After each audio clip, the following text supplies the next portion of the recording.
Aleluia, bendito seja aquele que vive e reina. Êxodo 12, 26, vai nos dizer assim: e acontecerá que, quando vossos filhos vos disserem, que culto é esse? Então dizeis, este é o sacrifício da Páscoa ao Senhor, que passou as casas dos filhos de Israel no Egito, quando feriu os egípcios e livrou as nossas casas. Então o povo inclinou-se e adorou. Agora nós vamos lá no Evangelho de João, 1:9. Aleluia, bendito seja o Senhor. Você que está na internet, curta, comente, compartilhe, ajude o Evangelho a chegar a mais vidas, a alcançar mais almas para a glória de Yahvé, Senhor. 1:29. Aleluia. Evangelho de João 1:29 vai nos dizer assim: no dia seguinte, João viu a Jesus, que vinha para ele e disse: eis o Cordeiro de Deus, que tira o pecado do mundo. Aleluia. Voltamos um pouquinho para trás agora, Marcos 14:36. Só para nós fazermos concordância e depois nós vamos entrar na palavra. 14:36. Glória a Deus. 14:36 vai nos falar assim: e disse: Abba, Pai, todas as coisas te são possíveis, afasta de mim este cálice, não seja feito, porém, o que eu quero, mas o que tu queres. Amém? Podemos assentar. Amém. No nome de Jesus. Querido, nós viemos aqui, quero pregar nessa noite com um tema que o Senhor me deu, um tema forte, falou comigo na quinzena passada. Deus me deu esse tema, na quinzena passada, e olha que eu nem tinha associado a essa semana, e quando eu fui montar o esboço, bateu certinho com o chamado de Jesus. O tema de hoje é a dor de um chamado. A dor de um chamado. Muitos não entendem, querido, mas o chamado, ele dói. E o exemplo disso é Jesus. Qual dor maior foi do que a dor de Jesus, tendo que sair do seu trono de glória para descer nessa terra, sentir a dor do ser humano e morrer por ele. Então, quando Êxodo fala aqui acerca, olha que interessante, em Êxodo aqui eles fazem uma pergunta, né? Que culto é esse? Olha que bênção, né? Que o nosso culto venha ser uma bênção para nós sairmos daqui e falar: que culto que foi esse, hein? Mas eles estavam perguntando aqui, que eles estavam na verdade comemorando a Páscoa judaica, que é diferente da Páscoa cristã que vivemos nos dias de hoje. Então eu quero fazer um pouco da introdução acerca do que nós estamos vivendo hoje. Hoje nós estamos o quê? Na Páscoa, né? E quando nós falamos de Páscoa, já remete ovo de Páscoa, né? Já remete coelho. E quando nós vamos buscar na Bíblia, não tem nada de coelho e nem tem nada de ovo. A Bíblia, quando fala de Páscoa, a palavra Páscoa, ela quer dizer passagem, passar por cima no hebraico. E o que isso quer dizer? Isso significa aqui que nesse texto que nós lemos, os seus pais estão ensinando para os seus filhos o que era a Páscoa. Eles estavam participando do culto da Páscoa no Velho Testamento, mas eles não sabiam o que era a Páscoa.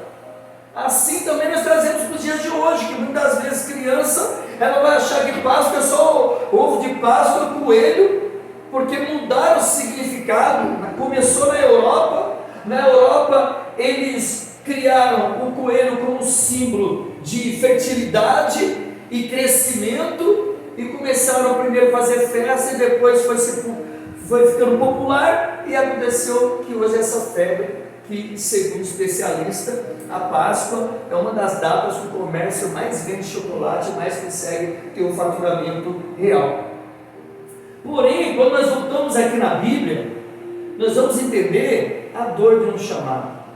Deus tinha chamado o povo de Israel para ser livre do cativeiro, porque fazia ali 400 anos que eles estavam dentro do Egito sofrendo ali.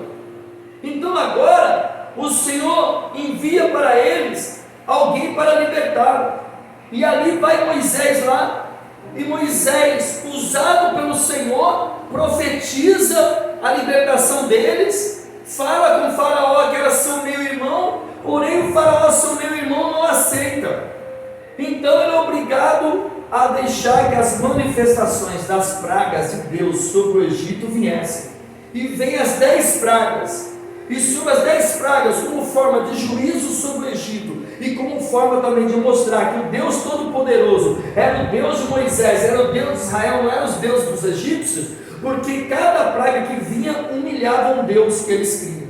Veio a praga dos piolhos, veio a praga da rã, e cada um daqueles deuses significava um tipo daquelas pragas, ou seja, se eles fossem tão poderosos assim, era para aquelas pragas não ter poder sobre os deuses, e elas vieram. E a pior de toda, que traz agora então a conotação do nome Páscoa, é a última praga, que era o anjo do Senhor, o juízo de Deus viria sobre o Egito, e Deus dá um direcionamento para Moisés. Moisés passa para o povo e fala: pega um cordeiro, sem mácula, ou seja, sem defeito, mata ele, come a carne dele com ervas amargas, porém do sangue você vai passar nos umbrais das portas, para que o anjo do juízo não entre dentro das suas casas. Então aqui já era uma tipificação de Cristo, um cordeiro mudo, que viria também morrer por nós no futuro. Então eles fazem isso, e quando vem a praga do juízo sobre o Egito, nas casas dos judeus, dos israelitas, que estavam dentro do Egito, o anjo do juízo passou direto, não acertou, não conseguiu entrar dentro do lar, não conseguiu entrar dentro da casa, porque o sangue do cordeiro estava lá. E esse anjo do juízo que passou e não entrou, aí vem o tema Páscoa, que quer dizer passagem. O anjo do juízo veio, passou para a casa dos judeus, dos israelitas que estavam no Egito, e foi embora.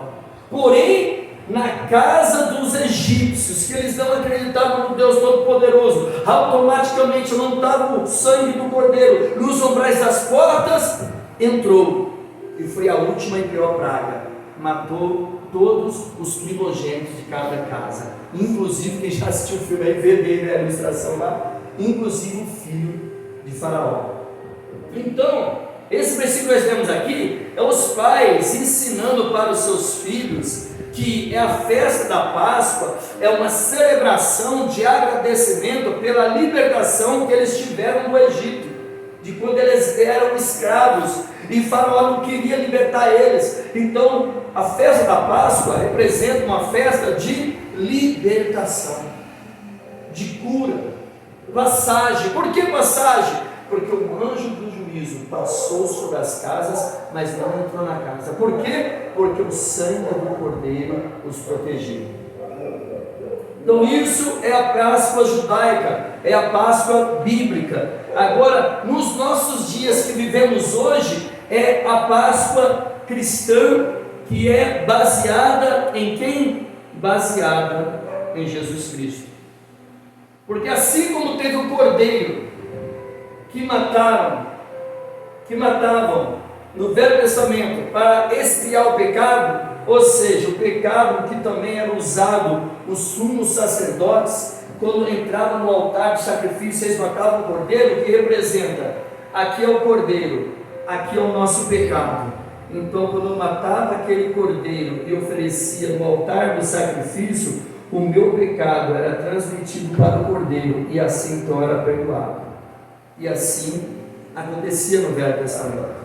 Mas agora nós chegamos no Novo Testamento, e no Novo Testamento agora vem o momento de se cumprir a profecia, porque aquilo que eles faziam no Velho apontava para o Novo, e a Bíblia é toda assim, querido. A Bíblia é feita de concordância. O perigo de eu não errar numa interpretação da Bíblia é eu não falar algo que é contra a Bíblia. Então o cordeiro que tipificava Cristo, agora chega no Novo Testamento. João Batista, o seu primo, está batizando, já estava começando o seu ministério, e está batizando as pessoas lá no Rio Jordão, quando de repente quem aparece? O Cordeiro de Deus, que tira o pecado do mundo. Então João olha, identifica e fala: esse é aquele acerca que eu falei para vocês. Eu batizo com água para arrependimento, mas esse vos batizará com o Espírito Santo de Deus. Esse é o Cordeiro de Deus que tira o pecado do mundo, que eu não sou digno nem de amarrar as suas alparcas, ou seja, a sua sandália. Então ali estava o Cordeiro chegando para o sacrifício, a dor de um chamado. Queridos, nós temos que aprender que o chamado, ele vai trazer em nós a dor. Todo chamado carrega um propósito, também carrega dor. Jesus não apenas viveu o chamado, ele sofreu por ele, ele sofreu pelo chamado, a dor do chamado. E porque muitas das vezes mesmo nós servindo ao Senhor, buscando a presença de Deus, adorando o nome do Senhor, às vezes nós sentimos dor mesmo estando na casa do Senhor. Porque isso é a dor do chamado, é a dor de gerar a nossa família, é a dor de gerar a nossa prosperidade, e acima de tudo a dor de gerar a nossa salvação. O que uma mulher sente quando ela está gerando, próximo de ter a luz, próximo de ter a criança, ela sente as dores de parto. O que eu e você estamos sentindo nesses últimos dias, com tudo que está acontecendo no mundo, nós estamos sentindo a dor do chamado dos últimos dias. A cruz não começou na sexta-feira, começou na decisão de Jesus obedecer o chamado. Por isso que João 3,16 fala, Deus falando acerca do Filho, porque Deus amou o mundo de tal maneira que entregou o seu Filho unigênito, ou seja, único, para todo aquele que nele crê não pereça, mas tenha a vida eterna. A dor do chamado, quando a palavra está falando em João 3,16, que Deus entregou, está dizendo que Deus entregou ele o chamado da morte, que ele ia morrer por mim e por você, para que nós pudéssemos hoje ter vida, para que hoje nós pudéssemos ter salvação, fortalecimento espiritual nele. Vamos abrir ali em Isaías 53, 5,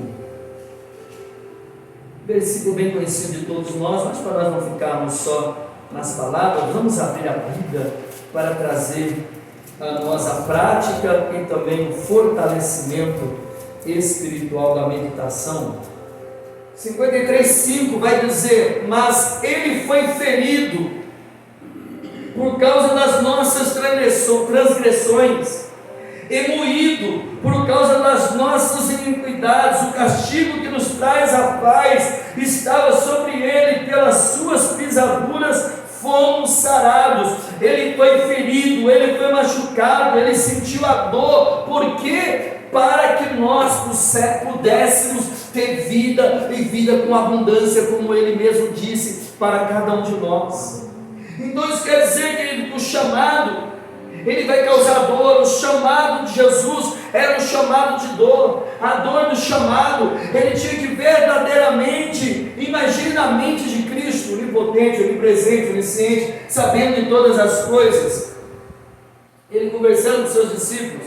No The Chosen você pega um pouco disso, quando você está assistindo a série lá, para ilustrar lá, você vê bem que ele conversando com os discípulos, ele já começa a dar sinais que ele vai ser crucificado, que ele vai morrer.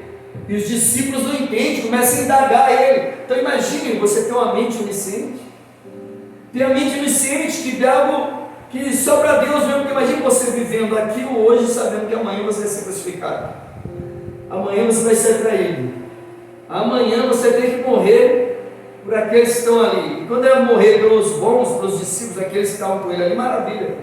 Mas morrer por Judas, morrer pelos fariseus, morrer por aqueles dizendo que ele era ele era chefe de Beelzebul, a dor do chamado.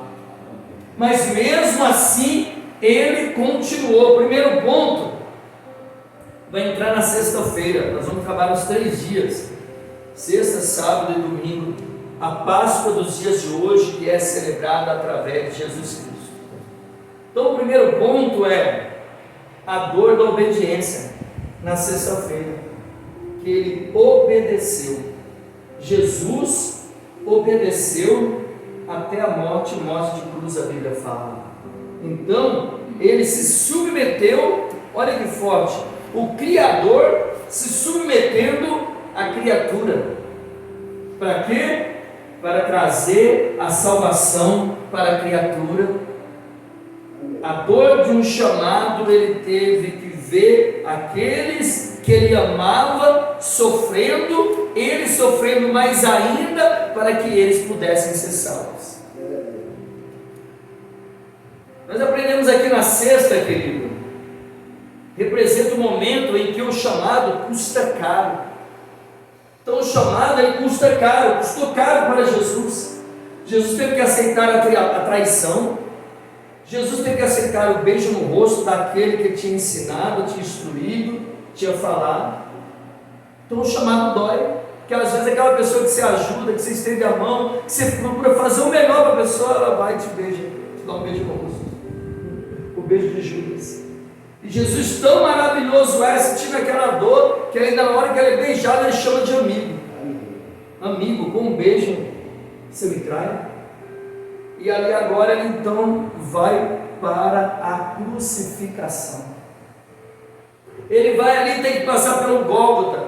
Ele vai ali, tem que ser passado por julgadores, por governadores, que tentam falar para ele, tenta instigar ele, dizendo para ele, quem você é? Tentando que ele falasse algo, e ele não poderia falar, porque se ele falar algo ali, ele podia impedir o plano da salvação. Muitas autoridades falam para ele que podia, que tinha poder para libertá-lo. E ele fala, poder não tem, tu tens se não vir do meu Pai que está no céu. E eles começam a indagar Jesus, tentando tirar palavras dos lábios de Jesus. Jesus não fala porque ele não podia falar, ele tinha que sentir a dor calada. Eu estava estudando acerca da morte, da crucificação, dos flagelos. Quando ele começa agora a ser flagelado lá, ele pega um chicote, um azorrague, com tiras de couro, pontas de chumbo e osso, e dão uma quarentena menos uma sobre as costas dele. 39 chicotadas nas costas de Jesus, a dor de um chamado. Humanamente falando, dizem, eu vi uma explicação do médico falando que aquilo que aconteceu com Jesus, humanamente falando, poucas pessoas conseguiriam, porque segundo os maiores especialistas, dilaceraram as costas do nosso mestre ao tal ponto de aparecer os ossos das costas dele. Quando a gente vê aquela imagem lá da Paixão de Cristo, uma das maiores superproduções que chegou mais próximo, você vê tomar que pega na carne e puxando, quem já assistiu, né? Ali só aparece uma vez, mas na realidade, por isso que os especialistas falam que aquele filme é que chegou mais próximo da realidade, porque na realidade, na verdade, toda vez que batia, arrancava um pedaço de carne. Então olha o que Jesus passou, o preço da obediência, para que eu e você pudéssemos ter uma vida plena. É quando obedecer dói. Quando seguir a vontade de Deus exige renúncia total. Jesus foi traído, humilhado, espancado, crucificado, mas sendo inocente, ele permaneceu no propósito. Ele podia dizer, anotou aquelas, eles fazem a Páscoa, né? E às vezes eles fazem a Páscoa na rua, né? As encenações, né? De Cristo, né? Carregando aquela cruz. Às vezes tem pessoas que não têm muito entendimento e não conhecem. Já vi vários casos, vários recortes na internet, né? Quando estão batendo lá em Cristo, a turma entra e sai brigando com a turma lá, porque não aguenta ver o sofrimento, e olha com uma proporção bem menor num teatro, né? Agora imagine na realidade como foi. Então, tudo isso ele sofreu por obediência a nós, por obediência a Deus por nós. Então, o nosso desafio também é obedecer, estar na casa do Senhor, seguir os seus mandamentos no nosso dia a dia, que às vezes não é fácil, situações que muitas das vezes nos indignam, situações que muitas das vezes nos entristecem, mas por amor a Deus o que nós fazemos? Obedecemos. Foi o que ele fez, ele obedeceu a ponto de ter que ser crucificado. Outra coisa, eu vi lá que a coroa de espinhos, semente de uma coroa assim redonda na cabeça dele, né? Segundo os especialistas, falam que aquela coroa, ela não era só uma coroa assim, ela era como se fosse um capacete de espinho. Quando colocava, penetrava no crânio. Não chegar a penetrar no crânio, porque a Bíblia fala que nenhum dos ossos dele poderia ser quebrado. Por isso que quando ele está na cruz lá, batem na perna dos dois ladrões que estavam do lado lá, para que eles viessem morrer asfixiado, e no de Jesus não bate. Por quê? Porque nenhum dos ossos dele poderia ser quebrado, senão a profecia não se cumpriria da forma que já tinha sido profetizado em Isaías. Então o que nós aprendemos aqui? Que a Bíblia, querido, ela se cumpre. O pessoal, você acha que os soldados romanos estavam se preocupados com a profecia de Isaías, do Velho Testamento? Eles não estavam, mas o próprio Deus não permitiu. Então, quando nós temos a obediência, as lutas maiores que tiver na nossa vida não vai ultrapassar até onde Deus permite.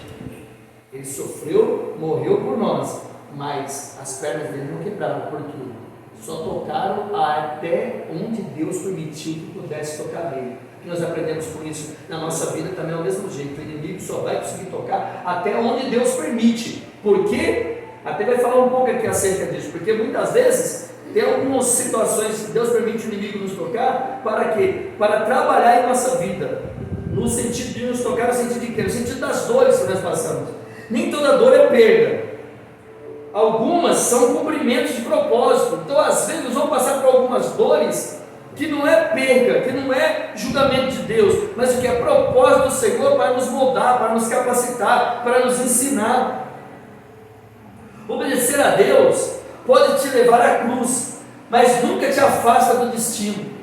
O que representa a cruz? A dor do chamado, a dor da circunstância, do momento, das dificuldades da vida, que muitas das vezes tenta querer nos abater, nos entristecer, nos desanimar, nos colocar para baixo. Então, a dor do chamado, ela pode nos levar à cruz, mas não nos afasta do destino. Então pode doer, mas se nós perseverarmos em buscar o Senhor, o destino que Ele já traçou para nós vai se cumprir. E a Bíblia fala que Ele tem esses pensamentos para nós de paz e não de mal. Então a promessa que Ele tem para nós é o melhor nessa terra. Segundo ponto, Lucas, louvado seja o nome do Senhor, Lucas 23, 56. Então nós vemos a sexta-feira, a crucificação. Ele chega no momento, daria para pregar uma semana, né, essa passagem, resume bastante, né? Lucas 23, 56, chega um momento que ele está na cruz, próximo de morrer, e há dois ladrões do lado dele, um à direita e outro à esquerda. Como a Bíblia é soberana, né? O da esquerda, né? Podia ser, né? Fala, se solte daí e solte nós também. Desde aquela época a esquerda já é um 171, né? Querendo aplicar um 171 no Criador do Universo, no Deus Todo-Poderoso, onisciente, onipresente, onipotente. Sai daí, solte a você a nós mesmos. Um pilantra, ele queria ser livre da cruz dele, então ele fala, né? Se tu és Deus, salva-te a ti e a nós também. Você acha que ele está preocupado com a salvação de Jesus? Ele está preocupado com a dele. Aquele pensamento maligno, você vai que é Deus mesmo? Quem sabe se solta aí, livra a minha também. Não entendeu nada do propósito. Já o que tinha um encontro com Deus, que estava se arrependendo na cruz na última hora, por isso que nunca é tarde, querido, para nós não se arrepender, nós nos colocar no posicionamento de Deus. O ladrão estava morrendo na cruz, ali ele fala: Senhor, lembra-te de mim quando entrares no teu reino. Duas coisas: reconheceu Jesus como Senhor e reconheceu que ele tinha um reino. Jesus fala: ainda hoje estarás comigo no paraíso. Então, a primeira pessoa que inaugurou o paraíso foi um ladrão, arrependido, é claro. Então, para Deus, não tem situação difícil, complicada, muito tarde, não, querido. Se nós nos arrependemos de coração, Deus nos recebe. E para nós entrar no segundo ponto, Jesus não morreu por nós, Jesus entregou a sua vida por nós. Como poderia morrer aquele que é criador dos céus e da terra, aquele que é a ressurreição e a vida? Então ele fala o que para o Pai?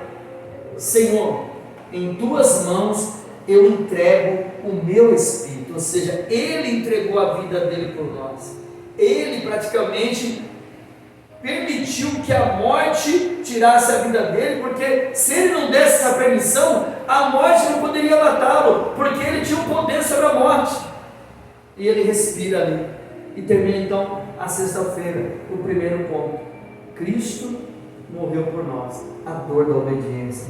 Segundo ponto, Lucas 23:56 vai nos falar assim: aleluia, louvado seja o Senhor. 23:56. E havendo tirado, envolveu-o num lençol, e pôs no sepulcro, escavado numa penha ou numa pedra, onde ninguém ainda havia sido posto. Então agora chega o momento que é o sábado. Sexta, ele passa pelo flagelo, ele passa pela crucificação e ele entrega a sua vida, né? Ele tem que falar, ele foi morto, não foi morto, ele entregou a sua vida. Isso foi na sexta. No sábado agora então, é o momento que ele está na tumba. Significa o quê? O tempo do silêncio. É o momento da dúvida, é o momento da dor, é o momento da espera. Porque imagina na cabeça dos discípulos que Jesus tentou de todas as formas tentar alertá-los, tentar explicá-lo, tentar falar para eles, mas eles não entendiam que Jesus tinha que morrer por eles. Então na mente deles, eles iam ter um mestre para a vida toda, mas Jesus já estava preparando a psique, a mente deles, para que eles viessem entender que ia chegar o momento deles partir, mas eles não entendiam. Então imagina agora na cabeça dos discípulos, como eles estavam. O nosso mestre, a nossa esperança, aquele que tinha o poder de fazer acalmar o mar, a tempestade, aquele que dava vista aos cegos, aquele que fazia o morto ressuscitar, agora ele morreu. E agora? Como vai ficar a nossa vida? Como vai ficar nessa história? O tempo do silêncio. O segundo ponto, no sábado, o silêncio de Deus. Às vezes Deus vai permitir o silêncio dele na nossa vida. Para quê? Para nos ensinar. É no sábado repousar conforme o mandamento. O sábado representa o silêncio, a espera, a aparente ausência de Deus. Jesus estava no sepulcro, nada acontecia externamente, o céu parecia calado, mas o silêncio de Deus não significa a ausência do seu trabalho. Não é porque Deus está em silêncio que Ele não está trabalhando. Quantas das vezes no chamado, né? A dor no chamado. Quantas vezes no chamado aqui, ó, a dor do silêncio. Dá a impressão que não está acontecendo nada. Mas é como o estudo está falando aqui, ó. Mas o silêncio de Deus não significa ausência de trabalho. O que isso quer dizer? No mundo espiritual Deus está trabalhando. No mundo espiritual Deus está tocando corações. No mundo espiritual Deus está abrindo porta que nós não estamos nem enxergando. No mundo espiritual Deus está movendo coisas que nós nem imaginamos. Por isso que a Bíblia fala que Deus faz muito mais do que pedimos ou pensamos. A Bíblia vai dizer: clamas a mim que responder-te-ei com coisas grandes e ocultas que não sabes. O que é isso? O silêncio de Deus não significa ausência do trabalho. Podemos não estar vendo, mas no mundo espiritual Deus está agindo. Existem dias em que você não vê nada acontecendo. O chamado também passa pelo processo da espera. Meu Deus, né? O processo da espera, ele é duro. Imagina José, 13 malditos anos, 13 é duro, né? 13 malditos anos, desde quando José recebeu o chamado até ele ser exaltado no Egito. Ele tinha 17, ele foi exaltado no Egito com 30, que ele se levantou como governador. Imagine 13 anos esperando a promessa. Às vezes é assim conosco, né? Nós já estamos 6 aqui no ministério. Igual o louvor foi tocado, mesmo sem entender. Às vezes eu não entendo, mas Senhor, ele fala, descansa, continua fazendo o seu, fala bem seu. Então às vezes é com um familiar nosso nós temos orado, às vezes é o trabalho, é o chamado, é um sonho, é um projeto, que nós oramos, clamamos, e parece que Deus está em silêncio, mas Ele não está em silêncio. Aquela frase, né? Ele não está demorando, Ele está caprichando. Amém. Agora cabe a nós termos a fé para acreditar e confiar. Por isso que igual Calabó, eu ia falar de Acunias, quem sabe aí. Igual a Ingrid fez a abertura aqui, né? Que a fé é o firme fundamento das coisas que não se vê, mas se esperam. Então, se eu espero algo de Deus, o que eu tenho que fazer? Confiar, eu tenho que crer. Mas como que eu confio? Sentado? Não, eu confio agindo, tomando atitude, seguindo, andando, seguindo no meu dia a dia, fazendo aquilo que eu preciso fazer, mesmo com dor, mesmo com tristeza, mesmo com decepção, mas eu continuo, porque isso é fé. Às vezes nós imaginamos que fé é aquele dia que você acorda super alegre, super contente e fala, hoje eu estou cheio de fé. Mas não é fé isso, isso é entusiasmo, isso é alegria, isso é o poder de Deus. A fé genuína é aquele dia, por isso que a Bíblia fala, digo fraco, sou forte, eu me aperfeiçoo em meia fraqueza.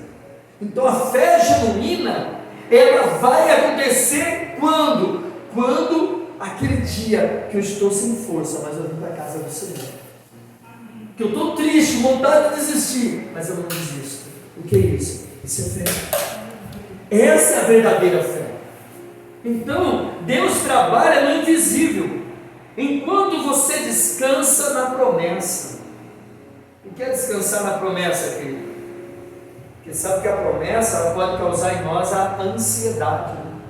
A dor do chamado, a dor de a promessa não se cumprir. Mesma coisa, aquela pessoa que trabalha no lugar e o patrão oferece para ela, tal tempo eu vou te dar uma promoção, tal tempo você vai ser exaltado aqui, e não chega, a pessoa começa a ficar ansiosa. O patrão falou que ia fazer. Então a mesma coisa com Deus, quantas promessas Ele não tem para a nossa vida? E às vezes nós precisamos ficar ansiosos com a promessa. Então nós precisamos fazer. Deus trabalha no invisível, enquanto você descansa na promessa. Então descansar na promessa tem que ser assim, uma mistura de crer que Ele vai fazer e procurar ficar em paz. Eu sei que Deus vai fazer, Ele não fez ainda, eu descanso nele. Por isso, querido, que o grande diferencial não é a promessa, o grande diferencial é amar o dono da promessa. Porque se eu amo o dono da promessa, se eu tenho relacionamento com o dono da promessa, a presença dele conforta o meu coração e prepara o meu coração para que eu venha ter condição de esperar o tempo da promessa se cumprir. Por quê? Porque enquanto a promessa não se cumpre, eu me deleito na presença, na companhia, no relacionamento que eu tenho com ele. Essa deve ser a nossa maior promessa, primeira promessa essencial na nossa vida, o nosso relacionamento com ele. Por isso que a Bíblia fala: buscai, pois, em primeiro lugar o reino do céu e da sua justiça, e todas essas coisas vos serão acrescentadas. Que coisas são essas? As promessas, o reino dos céus, Deus, a justiça, a prática dele na nossa vida. Então, se nós estamos vivendo com o Senhor, colocando Ele em primeiro lugar, renunciando tudo aquilo que de repente possa querer parar o nosso chamado, nós estamos vivendo o propósito. Agora vamos chegar no melhor ponto, domingo. Aleluia. O dia que nós estamos hoje. O domingo é a recompensa do chamado, a recompensa da espera. Nós estamos no domingo, no dia físico, mas domingo espiritual, onde nós ainda não chegamos, ou chegamos em partes, Mas vamos aprender agora Mateus 28:6. Mateus 28:6. Que tem a sexta-feira, que é o dia do flagelo, o dia da humilhação, o dia da morte. Tem o sábado, que é o dia do silêncio, é o dia do sepulcro, é o dia que não se responde, 28:6. Mas chega o domingo. Domingo é o dia da ressurreição, é o dia da recompensa do chamado. É quando Deus nos responde. Esse dia vai chegar para mim e para você. 28:6. Ele não está aqui, porque já ressuscitou, como havia dito: vinde, vede o lugar onde o Senhor jazia, ou onde o Senhor já estava, onde o Senhor estava.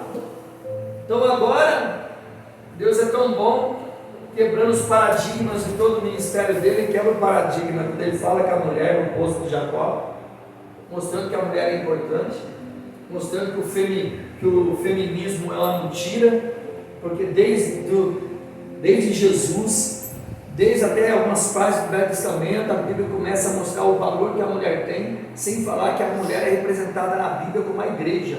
A igreja na Bíblia é representada como mulher. Nós, espiritualmente, somos uma mulher no mundo espiritual, que a igreja é representada como uma noiva.